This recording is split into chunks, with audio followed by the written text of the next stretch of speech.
just been a special time, and I think it's always good to stop for a second and just acknowledge that, because I think that in some way is giving the Lord glory in a way that seems non-traditional. We always think about giving Him glory through lifting our hands or saying words of praise or church ease, stuff we say as Christians, but sometimes the best thing we can do is just acknowledge the joy of the Lord and how good it is and how much we enjoy being part of the family and getting to see our family. And I think that makes Him as happy as it would make us as parents if we thought our kids got something out of being around us or wanted to come home for the holidays or something, So I'm grateful, I'm thankful for all of you guys and the many people who make what we do part of their journey. And believe me, we're a small little group, but there's a lot of people out there that make what we're doing here a big part of their journey, and they're super jealous they can't be here in person, but and I appreciate all of them because we get to hear some feedback of what's happening in their lives too. So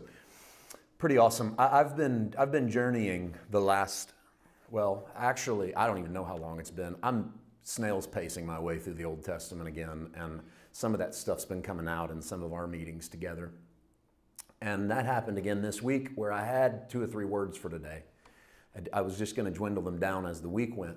And then as I'm reading through Leviticus, I get to a story and I couldn't shake it. And so I wrestled with it, and it was one of those that I've preached my entire ministry, 26 and a half years of preaching. I've preached this, not the text we'll open with, but the body of the story I'll get to. I'm just saying all this up front because this would be weird to kind of say in the middle.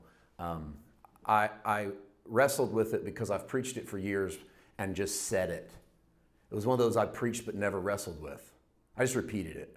Like I'd always heard what it meant, so I just how I preached it.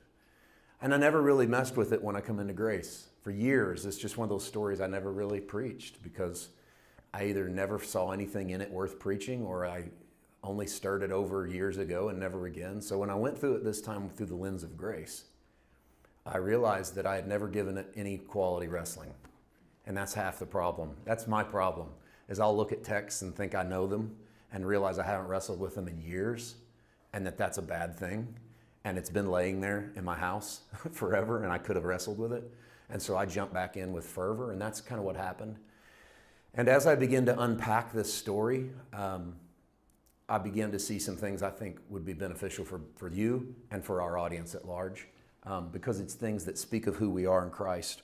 I want to lay it out today to begin with an opening thought. Then we're going to use a few scriptures that are not the main body of the text, but they're good foundational, the good starting blocks for us today. And that is, the prophet spoke to the people on behalf of God. The priest spoke to God on behalf of the people. That's not a new statement. You've heard me make that statement before. Think in terms of the Old Testament, God sending word through a prophet to Israel, priests giving sacrifice upward. So it's this reciprocal relationship. God, Israel, prophet, priest. In the middle, in the monarchy of Israel's king. And that's where we get Jesus comes as prophet, priest, and king. He is both the voice of God to the earth. He is the voice of man to God, and he's king over the both realms. And so that's where we get that triune prophet, priest, king. Under the new covenant, the roles are more ceremonial. I don't mean they're only ceremonial. Please understand, there is prophecy and there is a priesthood we're going to talk about.